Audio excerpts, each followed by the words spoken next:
Whitehall 1212. Quickly, please. This is Scotland Yard.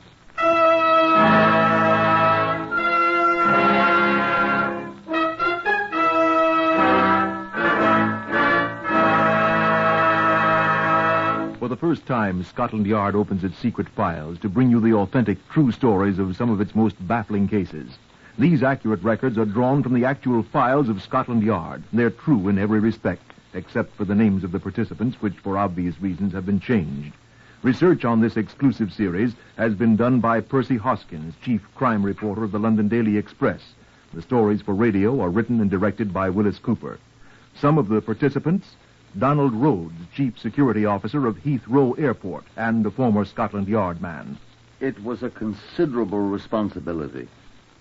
Detective Sergeant Vivian Morris of Scotland Yard. I am a suburban housewife. Chief Inspector Robert Sheehan of Scotland Yard's flying squad. Step into the Black Museum here with me. I should like to show you something. John? Oh, is that you, Sheehan? Yes, I brought some friends to see you. Yeah, I'll be with you at once. Good afternoon. This is Chief Superintendent John Davidson, curator of Scotland Yard's Black Museum. Oh, how do you do? Well, I expect you've come about the relics of the Heathrow affair. Right. Oh, on the table there behind you. All we have. Oh, good. Yes, this one I recognize. Iron bar used by criminals in Heathrow affair. Some of my hair still sticking to it. Yeah, some of your blood, too, Bob. Makes my head ache yet. This is briefcase carried by the GOC. And here, alterable license plate used by the GOC gang. You see, it reads GMU 436. Press the lever, please, John. And hey, presto, it reads CGC 829. Very neat, isn't it? You, of course, don't have the most important souvenir at all here, John. What's that? The £500,000 sterling.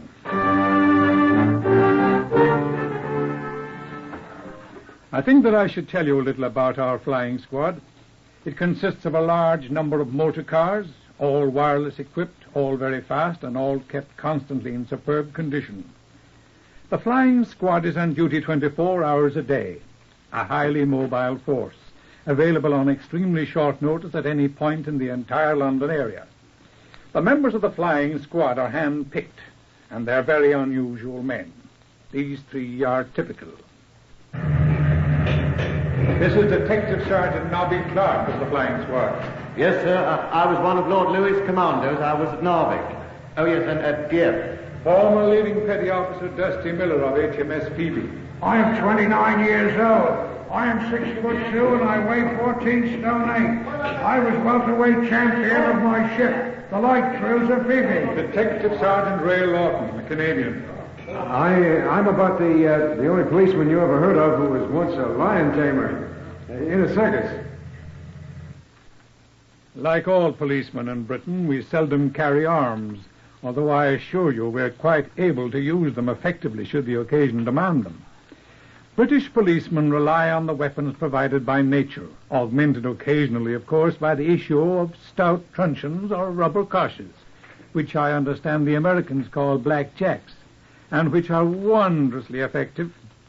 Our job, you see, is not to shoot criminals, but to bring them to justice, or, if possible, to prevent their depredations. We find our methods rather effective.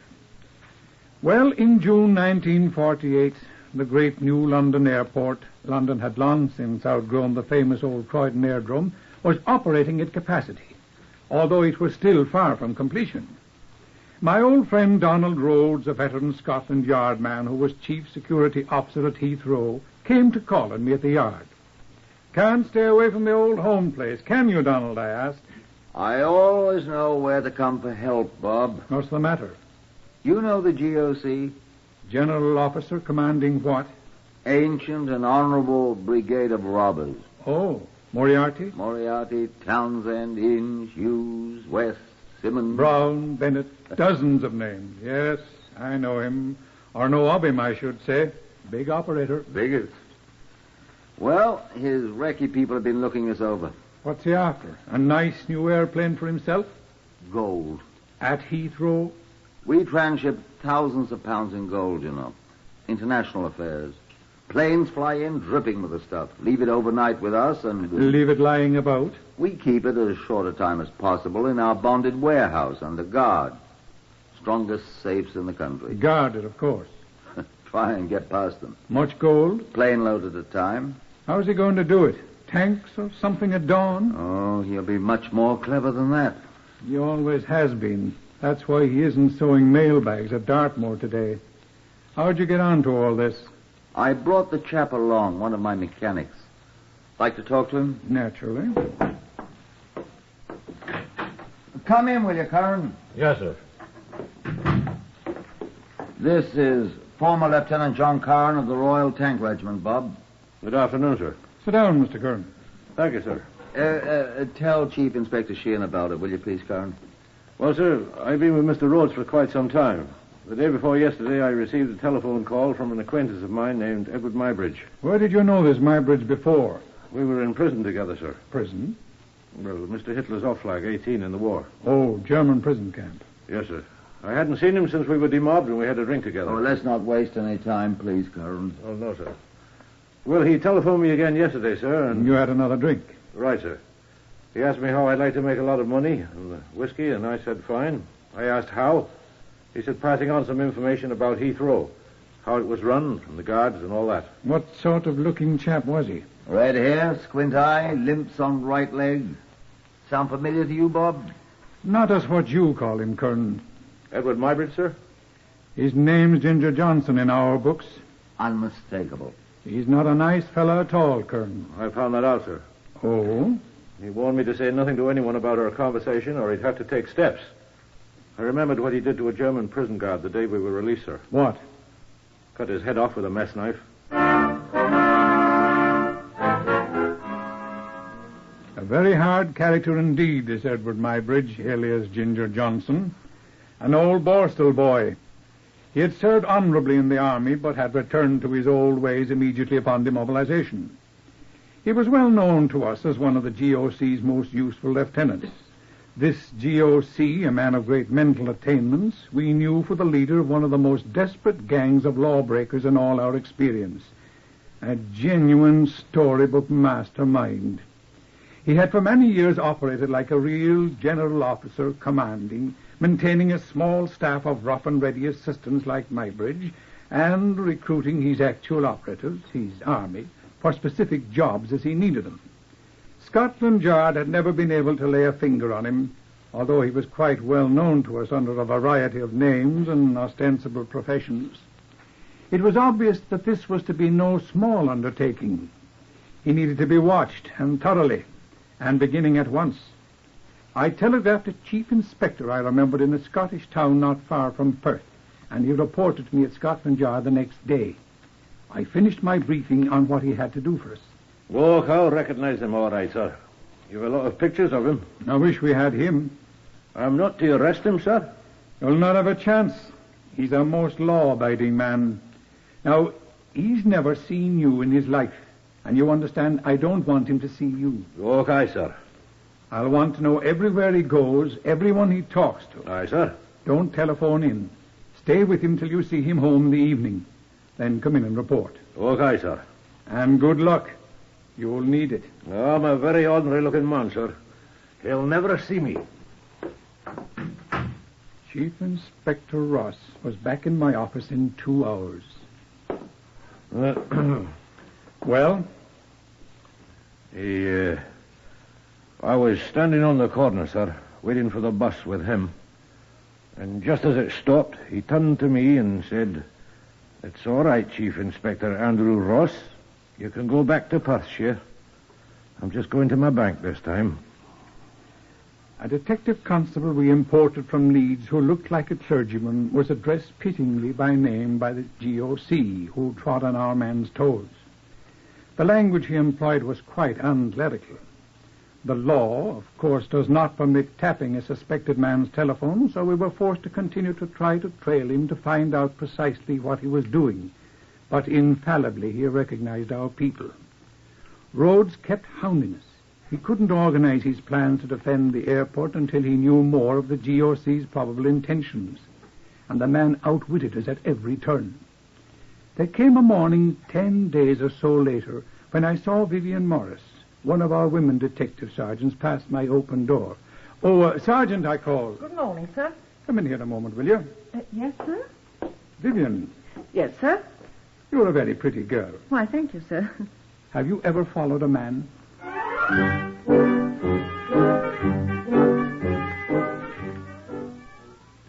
Report of Detective Sergeant Vivian C. Morris to Chief Inspector Sheehan at Scotland Yard. I don't think he recognized me, sir. You look like a young suburban mother, Vivian. I am. I've got 2 girls. I shall send them each a hair ribbon. What happened? I got on his bus 1 street after him. There was no seat, but I spotted him at once. He was staring about the bus, looking for one of us. And we were not there. All at once, he leaped to his feet and offered me his seat. The very mirror of politeness. Yes. Then he rushed to the door, leered at a perfectly innocent man in a Homburg hat, and leapt off the bus almost before it had stopped. I couldn't follow, of course. Naturally. But tomorrow is another day. Report of Detective Sergeant Morris the second day. Yes, sir. He stayed on the bus this time. I had my knitting with me. I'm doing a pair of tartan stockings for Sheila for her birthday. He didn't pay the slightest attention to me. He got off at Waterloo Station with most of the others on the bus, including myself. He went into a small tobacconist shop. Here's the address, sir. Thank you. He was wearing a dark blue coat and a bowler hat and carried a small briefcase. I went into a Lions Corner house. You know the one, sir, where I could watch the door of the tobacconist. I had 3 buns and 3 cups of coffee before he came out again, this time wearing a brown tweed suit and hat and without the briefcase. He looked about him sharply and hailed a taxicab, and they drove off. The number of the taxicab was EBC 414. Thank you, Sergeant. Most well done. Would you just shove me the telephone, please? Thank you. There's an urgent telephone call waiting for you, sir. Who is it? Inspector Green of Traffic, sir. What does he want? He said it's quite important, sir. All right, put him on. Yes, Green? Green here, Shane. See, I hear you're interested in Ginger Johnson. What about him? He's dead. I refuse to burst into tears. He was apparently struck by a motor car. Where? On the Great West Road near the New Heathrow Airport. Oh, was he killed instantly? Well, he lived only a few minutes after we picked him up. Well, he's out of our hair. Oh, did he say anything? Just a sec. What must he said? He's in total. Say, perhaps you know what he was talking about. What'd he say? He said, tell Karen not to drink the tea. It's poisoned. Sounds quite Max Romerish, doesn't it? You're sure he said tell Curran? Did he say Karen? Yes, yeah, that's right, Karen. See, I don't know any Karen. Quite all right, old boy. I do. Oh, thank you very much. I hung up on him. Is there anything I can do to help, sir? Yes, go out and get someone started on tracing that taxicab at once, please. Here, take the paper with a number on it. Right, sir. Will you put me through to Heathrow Airport at once, Chief Security Officer? Oh, good. You're here, Bob. Oh, Donald, I was just telephoning you. Never mind, operator. He's just come in. Look, Don, what about Kern and the tea? Eh? Ginger Johnson just got killed. His dying words were to tell your man, Kern, not to drink the tea because it's poisoned. Tea? What's it mean? I think he was off his rocker. Thought he was still in the German prison camp. Could be. What I came over for, I've a signal from the Foreign Office. The Americans are sending us some money soon. Much? Mere 388,000 pounds in gold. When? 10 days from today. Wonder if that's what the GOC is getting his sights on. A great many people knew that we were expecting a large amount of gold from America. He has a long nose. That long, do you suppose? You had a great deal of experience with him while you were here at the yard. I wonder. Oh, excuse me, sir. Come in, Vivian. You know Sergeant Morris, don't you, Donald? Indeed, I do. How are the girls, Vivian? They're fine, sir. Excuse me, sir. They're checking the taxi driver, sir. They'll telephone you. Good. You can go home now if you like. You want to try again tomorrow? Of course, sir. Good girl. Good night. Good night, sir. Good night, Mr. Rogue. Good night. What's she doing? She's caught up with the GOC. Find out anything good? Shortly. Look, we'll have to get going on this thing at once. If it is the new shipment he's after. I know it. There's not much we can do until we have an idea how he intends to try. Pity Ginger Johnson died. He might have told us instead of babbling about poison tea in German prison. Sheehan here? Shadinger here, sir, in the 999 room. Yes, Shadinger. Had rather good luck on tracing that taxi cab, sir. Found the driver had just come into the company garage. Had his trip booked with it. Good. The trip at 10:23 this morning was from Waterloo Station to a shop in Sowell.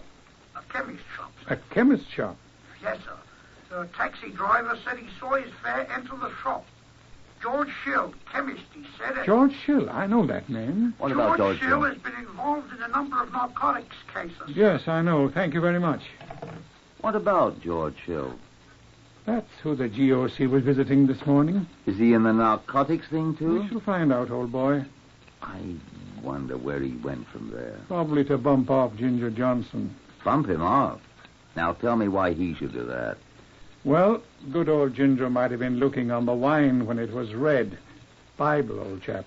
Or the whiskey when it was amber. And blabbered about his talk with your man Kern. The GOC wouldn't like that, would he? He wouldn't know whether Kern had talked to you, and he might have decided to prevent any more talk by Ginger to the wrong bloke. Oh, a little fantastic. But plausible. Where'd they find Ginger? Uncomfortably close to your precious airport on the Great West Road. Ah. Yes. Put me through to Superintendent Trevelyan. Is that you, Trevelyan? Sheehan here. Look, sir, I'd like to have a detail of men at once on an investigating job. Yes, sir, most important. I'd like to have a check made at once of all houses along Great West Road near the new Heath Airport. I'll direct them if you like. Eh? Oh, thanks, Donald. Mr. Rhodes, the chief security officer at the airport, will help them out. I'm looking for a house that has a recent lodger.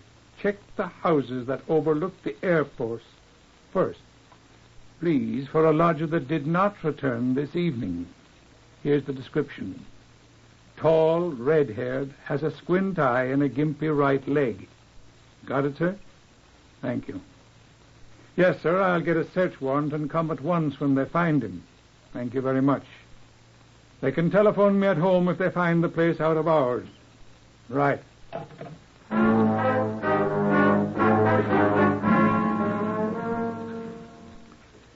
A few minutes after midnight, I was awakened by a telephone call from one of the men of Superintendent Trevelyan's squad. After some difficulty in obtaining a search warrant at that time of night, I proceeded to the house in which he had telephoned. The house was almost directly across the road from the main gate of the airport. Donald Rhodes, who was awaiting my arrival, accompanied me upstairs to the former lodger's room, which provided an excellent view of the airport from its single window.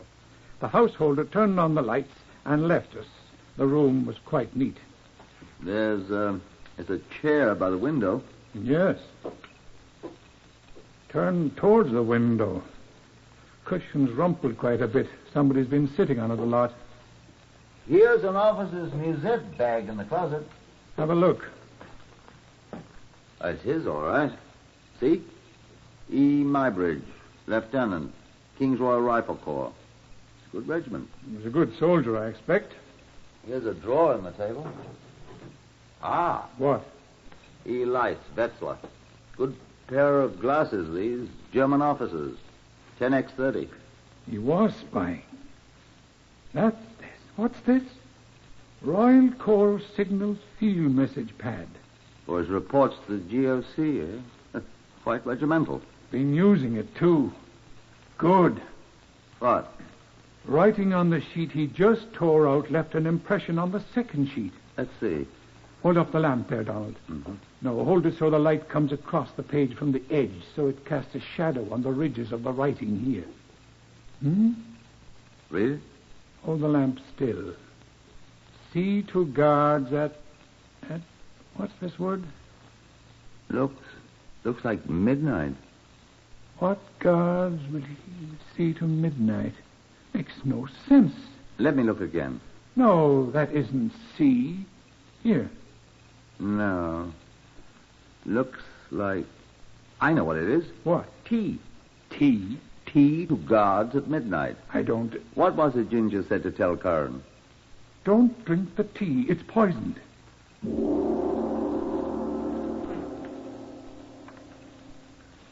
It was the custom at that time for a local tea shop to send a man with a tricycle around the airport every night with a huge container of hot tea. It was a familiar sight to everyone on the field, and the sound of his funny little French taxi horn was the signal for everyone to have his tuppence ready for his tin cup of the stuff. The GOC's plan was obvious. If that tea were poisoned, and if they all drank it, and if £500,000 in gold lay unguarded with a dead man at the gates, a most diabolical scheme. Nevertheless, a feasible one, by the GOC's reckoning. But he had overlooked some factors in his reckoning. One factor he'd overlooked was a rough, tough man's aversion to poisoning a wartime friend. The other was the flying squad. I sent men the following morning to all parts of London on a search for certain men whom we knew to have worked for the GOC before. A number of them were in prison, but we discovered that 11 of them had been mysteriously disappeared. They, we reasoned, had been mobilized by the GOC for final briefing and held in readiness for the attack. The GOC himself had left for parts unknown. He reappeared only once, and Vivian Morris reported that he had made a most curious purchase, 6 pairs of nylon stockings, the largest sizes available. We knew something of the GOC's plans. This was our final briefing in the flying squad's garage. Repeat your instructions, Novichok. I'm to drive the seal lorry that picks up all the guards and takes them to the shelter. I drop off a flying squad man for everyone I pick up. The flying squad men are to be dressed in BOAC uniforms like those the guards wear. Each will be armed with a truncheon or a rubber cough. At the shelter, I'm to tell the guards I pick up what is going on. Right. Detective Sergeant Norton, what do you do, lion tamer? I'm in charge of the flying squad men that'll be planted in the bonded warehouse where the money is. And you, Dusty Miller? I'd like to be with Lion Tamer. What's your job? Oh, I'm in general charge of the cars. Sir, I was welterweight champion. We'll save one of them for you, Dusty. See to it, Lawton. All right, Dusty. Now remember, not a man must touch the tea.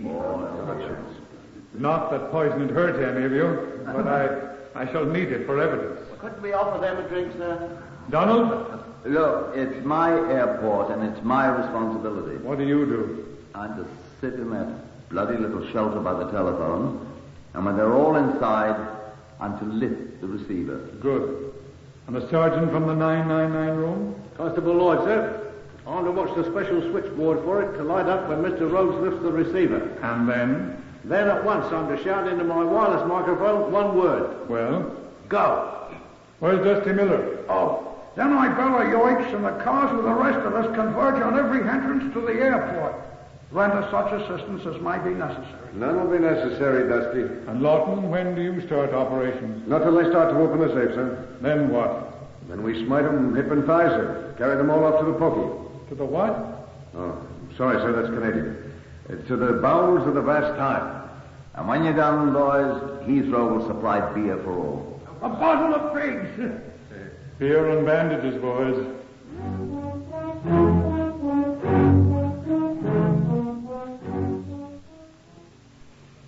The day came.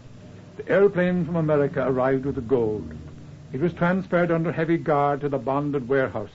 Donald Rhodes supervised that himself. I joined the guard at the gatehouse of the airport about 11 that evening. It was very quiet.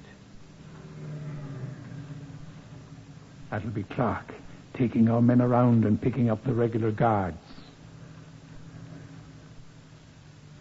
Very lonely and very quiet.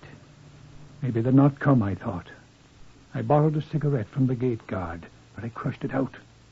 They mustn't know there's anybody here besides you, I told him. That's right, sir. Squidge down on the floor. I waited.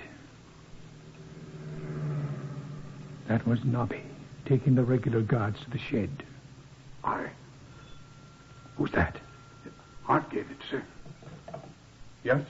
Clark here. Tell Mr. Sheehan I've picked up all the guards and our people are waiting. Yes, it was... I heard him. Just in time, sir. Here comes the tea. The man with the tricycle came up and stopped. Hello, Herbert. Hello, James. Thought I was going to be late. Eh? Got your tin cup? Here. Some guard or somebody stopped me down the road a bit and demanded what I was doing. Made me open up the tea and let him look at it. Got all cold, I'm afraid, him staring at it. All right, tuppence, please. Right. Go on in. The guard brought in the tea, which we set on the floor to keep as evidence. The driver came back with the empty container and went on about his business. The guard and I crouched on the floor of the little hut, waiting. Only the sound of a belated airplane or two broke the silence. It was half an hour later when we heard the sound of a lorry. I crawled under the table. The guard lay back in his chair, motionless. The lorry stopped at the gate and a man got out. He looked in our window. Here's one of them now. I stood up cautiously. The lorry moved straight to the bonded warehouse and stopped. We heard them at the door. We kept quiet in the dim light. The door opened. I watched through a crack in the shelter door. My hand on the telephone to the 999 room. We sat in our cars, motors running, hidden at the road junctions all around the airport. My eyes began to hurt, watching that switchboard. I said to the guards in the shed, now mind you, not a sound. I could see the shadowy figures clustering about the door to the bonded warehouse. A man whispered in my ear. What have they got on their heads? They look like ruddy elephants. They had women's stockings on for masks. It sure looked weird with their legs hanging down over their faces. I hope the GOC's with them, I thought. The last one entered. I picked up the receiver. There it is. Go, you sods, go. Come on, the flying squad!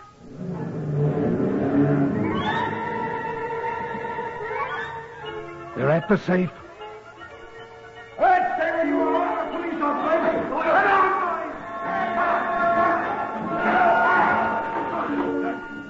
I saw a man running towards me.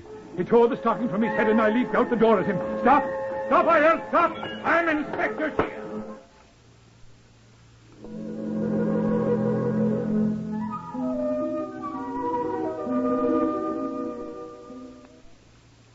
When I came to an hour later, I discovered the grandfather of all bumps on my head from the loaded kosh the man had caressed me with.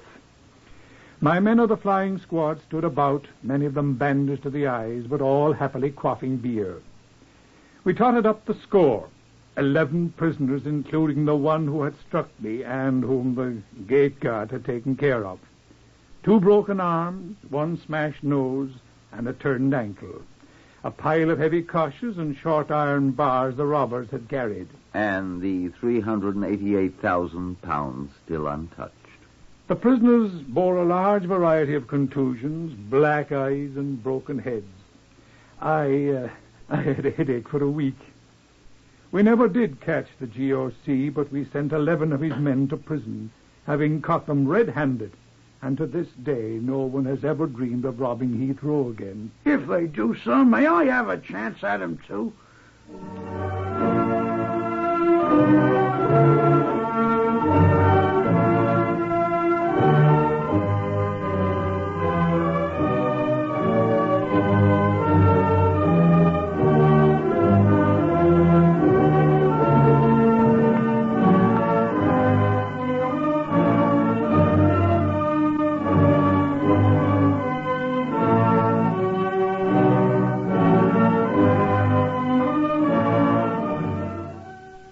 Heard another true story from the files of Scotland Yard. Only the names were, for obvious reasons, changed. Research for Whitehall 1212 is done by Percy Hoskins of the London Daily Express. The stories for radio are written and directed by Wyllis Cooper.